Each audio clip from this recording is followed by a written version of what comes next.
ಸಾರ್ವಜನಿಕರ ಸೇವೆ ಮಾಡ್ತಾ ಬಂದಿದ್ದೇವೆ. ನೀವು ಸಹಿತ ನಮಗೆ ಯಾವತ್ತಿಗೂ ಸಹಯೋಗ ಮಾಡಿ ಬೆಂಬಲ ಕೊಟ್ಟು ಅಧಿಕಾರದಲ್ಲಿದ್ದರೂ ನಮ್ಮ ಜೊತೆಯಲ್ಲಿದ್ದೀರಿ, ಅಧಿಕಾರದಲ್ಲಿ ಇರದೇ ಇದ್ದರೂ ನಮ್ಮ ಜೊತೆಯಲ್ಲಿದ್ದೀರಿ. ಎಲ್ಲ ಹೋರಾಟದಲ್ಲಿ ನೀವೆಲ್ಲ ಶಾಮೀಲಾಗಿದ್ದೀರಿ.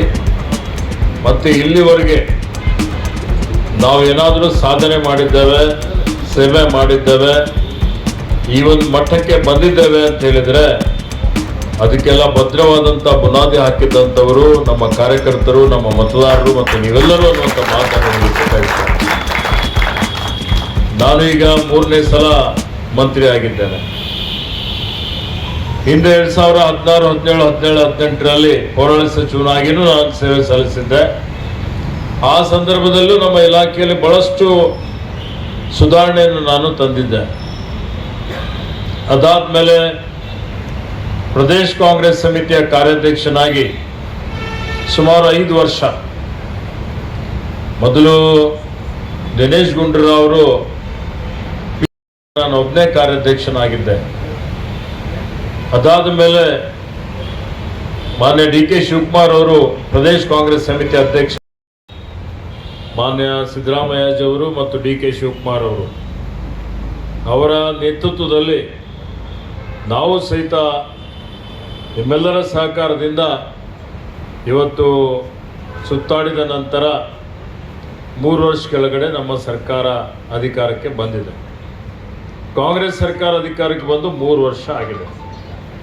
ಮತ್ತು ನಾನು ಅರಣ್ಯ ಜೀವಿ ಶಾಸ್ತ್ರ ಮತ್ತು ಪರಿಸರ ಇಲಾಖೆ ಸಚಿವನಾಗಿ, ಯಾಕೆ ನಮ್ಮ ಭಾಗದವ್ರಿಗೆ ಗೊತ್ತಿದೆ, ನಮ್ಗೆ ಅರಣ್ಯ ಅಂದರೆ ಜಾಸ್ತಿ ಮಾಹಿತಿ ಇರಲಿಲ್ಲ. ನಮ್ಮಲ್ಲಿ ಬೇರೆ ಬೇರೆ ವನ್ಯಜೀವಿಗಳು ಎಲ್ಲೋ ಅಲ್ಲಿ ಇಲ್ಲಿ ಇವತ್ತು ಕಾಡು ಕೋಣ ಆಗಲಿ ಇಂಥವೇನಾದರೂ ಸಿಗ್ಬೋದು, ಆದರೆ ವಿಶೇಷವಾಗಿ ಯಾವುದು ವನ್ಯಜೀವಿಗಳಿಲ್ಲ. ಅರಣ್ಯ ಆಗಲಿ ಪಶ್ಚಿಮ ಘಟ್ಟ ಆಗಲಿ ನಮ್ಮ ಕಡೆ ಇಲ್ಲ. ಆದರೆ ಇವತ್ತು ನನಗೆ ಅರಣ್ಯ ಇಲಾಖೆ ಜವಾಬ್ದಾರಿ ಸಿಕ್ಕ ಮೇಲೆ ಈ ಅರಣ್ಯ ಇಲಾಖೆಯಲ್ಲಿ ಬಹಳಷ್ಟು ಬದಲಾವಣೆ ಸುಧಾರಣೆ ತರುವಂಥ ಕೆಲಸವನ್ನು ಮಾಡಿದ್ದೇನೆ ಅನ್ನುವಂಥ ಹೆಮ್ಮೆಯಿಂದ ತಮ್ಮೆಲ್ಲರಿಗೆ ಹೇಳಲಿಕ್ಕೆ ಬಯಸ್ತಾ ಇದ್ದೇನೆ.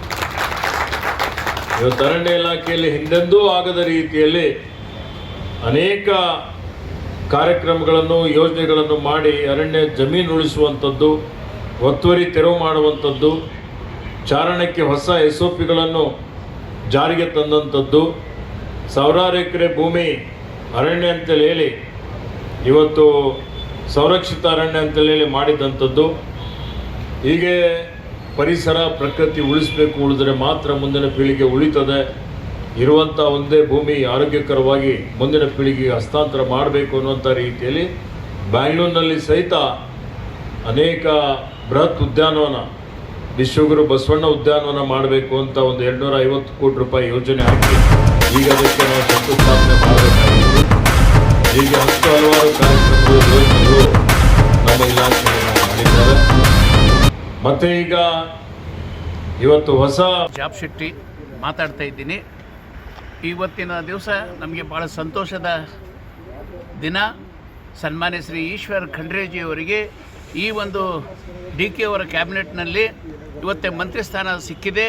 ಅದಕ್ಕೆ ನಾನು ಇವತ್ತು ಸನ್ಮಾನ್ಯ ಶ್ರೀ ಮುಖ್ಯಮಂತ್ರಿಗಳಾದ DK ಶಿವಕುಮಾರ್ ಅವರಿಗೂ ಹಾಗೂ ಮಾಜಿ ಮುಖ್ಯಮಂತ್ರಿಗಳಾದ ಸನ್ಮಾನ್ಯ ಶ್ರೀ ಸಿದ್ದರಾಮಯ್ಯ ಸಾಹೇಬರಿಗೂ ಕೂಡ ಅಭಿನಂದನೆ ಸಲ್ಲಿಸ್ತೀನಿ.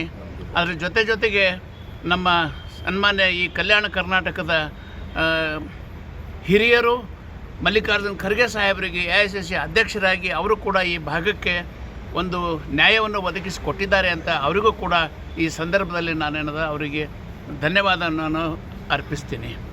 ಆಮೇಲೆ ಸನ್ಮಾನ್ಯ ಶ್ರೀ ಈಶ್ವರ್ ಖಂಡ್ರೆಜಿ ಅವರಿಗೆ ಇವರು 4 ಸಲ MLA ಆಗಿ ಆರಿಸಿ ಬಂದಿದ್ದಾರೆ. ಎಲ್ಲ ಜನಪರ ಆಡಳಿತ ಒಳ್ಳೆ ರೀತಿಯಾಗಿ ಕೊಟ್ಟಿದ್ದಾರೆ. 2 ಸಲ ಮಂತ್ರಿಗಳಾಗಿ ಸ್ಥಾನ ಗ್ರಹಣ ಮಾಡಿದ್ದಾರೆ. ಇವತ್ತು ಕೂಡ ಈ ಒಂದು ಕ್ಯಾಬಿನೆಟ್ನಲ್ಲಿ ಸಿದ್ದರಾಮಯ್ಯ ಅವರ ಕ್ಯಾಬಿನೆಟ್ನಲ್ಲಿ ಕೂಡ ಅರಣ್ಯ ಮಂತ್ರಿಗಳಾಗಿ ಸೇವೆ ಮಾಡಿದರು. ಜೊತೆಗೆ ಹಿಂದೆ ಈ ಮುನ್ಸಿಪಲ್ ಅಡ್ಮಿನಿಸ್ಟ್ರೇಷನ್ ಒಂದು ಕ್ಷೇತ್ರ, ಶಿಕ್ಷಣ ಕ್ಷೇತ್ರದಲ್ಲಾಗಲಿ ಆರೋಗ್ಯ ಕ್ಷೇತ್ರದಲ್ಲಾಗಲಿ ಭಾಳ ಹಿಂದುಳಿದ ಒಂದು ಕ್ಷೇತ್ರ ಆಗಿತ್ತು. ಅವರು ಬಂದ ಮೇಲೆ ನಮ್ಮಲ್ಲಿ ಡಿಸ್ಟ್ರಿಕ್ಟ್ ಹಾಸ್ಪಿಟಲ್ ಕೂಡ ಒಳ್ಳೆ ರೀತಿ ದೊಡ್ಡದಾಗಿ ಬೆಳೆದಿದೆ. ಆಮೇಲೆ ಮೆಡಿಕಲ್ ಕಾಲೇಜ್ ಕೂಡ ಬೀದರ್ಗೆ ಕೊಟ್ಟಿದ್ದಾರೆ, ಇಂಜಿನಿಯರಿಂಗ್ ಕಾಲೇಜ್ ಕೂಡ ಕೊಟ್ಟಿದ್ದಾರೆ. ಬಾಲ್ಗೆ ಕೂಡ ಭಾಳ ಒಂದು ಹದಗೆಟ್ಟಿದಂಥ ಎಲ್ಲ ರೋಡ್ಗಳು ಅದು ಇದೆಲ್ಲ ಇತ್ತು. ಸಿಕ್ಕಾಪಟ್ಟೆ ಡೆವಲಪ್ಮೆಂಟ್ ಆಗಿದೆ ನಮ್ಮ ಬೀದರ್ ಜಿಲ್ಲೆಯಲ್ಲಿ. ಭಾಳ ಒಂದು ಹರ್ಷದಿಂದ ನಾನು ಇವತ್ತು ಆ ಮಾತನ್ನು ಹೇಳಲಿಕ್ಕೆ ಬಯಸ್ತೀನಿ. ಅಷ್ಟೇ ಅಲ್ಲ, ಇಡೀ ಕಲ್ಯಾಣ ಕರ್ನಾಟಕದಲ್ಲಿ ಕೂಡ ಅವ್ರದ್ದು ಕೊಡುಗೆ ಬಹಳ ಕೊಡುಗೆ ಇದೆ ಅವ್ರ ಅನುಭವ. ಆಮೇಲೆ ಬಸವ ಕಲ್ಯಾಣದಲ್ಲಿ ಅನುಭವ ಮಂಟಪ ಇವತ್ತು ತಮಗೆಲ್ಲ ಗೊತ್ತಿದ್ದ ಹಾಗೆ ಬಸವಣ್ಣವರ ಇದ್ರ ಬಗ್ಗೆ ಅಲ್ಲಿ ಒಂದು ದೊಡ್ಡ ಒಂದು ಅನುಭವ ಮಂಟಪ ನಿರ್ಮಾಣ ಆಗ್ತಾ ಇದೆ. ಅದರಲ್ಲಿ ಇವ್ರದ್ದು ಮಹತ್ತರವಾದ ಒಂದು ಕೊಡುಗೆ ಅದರಲ್ಲಿ ಇದೆ.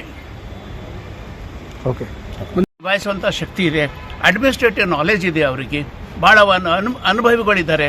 ಆಮೇಲೆ ಅವರಿಗೆ ಸನ್ಮಾನ್ಯ ಶ್ರೀ ಭೀಮಣ್ಣ, ಸ್ವರ್ಗೀಯ ಭೀಮಣ್ಣ ಖಂಡ್ರೆ ಅವ್ರ ತಂದೆಯವರು, ಅವ್ರದ್ದು ಏನಾದರೂ ಸಾಕಷ್ಟು ಅನುಭವ ಏನಾದರೂ ಅವರು ಪಡೆದಿದ್ದಾರೆ. ಹೀಗಾಗಿ ಅಡ್ಮಿನಿಸ್ಟ್ರೇಷನ್ನಲ್ಲೇ ಯಾವುದೂ ತೊಂದರೆ ಇಲ್ಲ.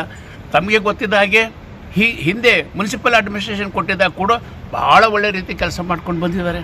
ಜೊತೆಗೆ ಮೊನ್ನೆ ಅರಣ್ಯ ಮತ್ತು ಪರಿಸರ ಈ ಒಂದು ಖಾತೆ ಕೊಟ್ಟಿದ ಮೇಲೆ ಕೂಡ ಅದರಲ್ಲಿ ಎಷ್ಟೋ ಕೋಟಿಗಟ್ಟಲೆ ಜಮೀನು ಆಸ್ತಿ ಏನು ಇದು ಮಾಡ್ಕೊಂಡಿದ್ರು ಸರ್ಕಾರ ಜನಗಳಿಂದ ಏನಾದರೂ ವಸೂಲು ಮಾಡಿ ಮತ್ತೆ ಸರ್ಕಾರ ಬೊಕ್ಕಸಕ್ಕೆ ಏನದಂದ್ರೆ ಭಾಳ ಸ್ಟ್ರಾಂಗ್ ಆಗಿ ಮಾಡಿದ್ದಾರೆ. ಗ್ರಾಮೀಣಾಭಿವೃದ್ಧಿ ಪಂಚಾಯತ್ ಮತ್ತು ನಾವು ಕೂಡ ಮಾಧ್ಯಮದ ಒಂದು ಟಿ ವಿಯಲ್ಲಿ ನೋಡಿ ತಾವು ಹೇಳ್ತಾ ಇದ್ದೀರಿ, ನಾನು ಕೂಡ ಟಿ ವಿಯಲ್ಲೇ ನೋಡಿ ಇದು ಮಾಡ್ತಾ ಇದ್ದೀನಿ. ಈ ರೀತಿ ಅಂತೂ ಕೇಳಿದ್ದೀನಿ, ಗ್ರಾಮ ಪಂಚಾಯತ್ ಕೊಡ್ತೀನಿ ಅಂತಂದರೆ ಆ ಖಾತೆ ಕೊಟ್ಟರಂತೂ ಭಾಳ ಒಳ್ಳೆ ರೀತಿಯಾಗಿ ಏನದ ನಿಭಾಯಿಸ್ತಾರಂತ ನಮ್ಗೆ ಅನಿಸ್ತಾ ಇದೆ.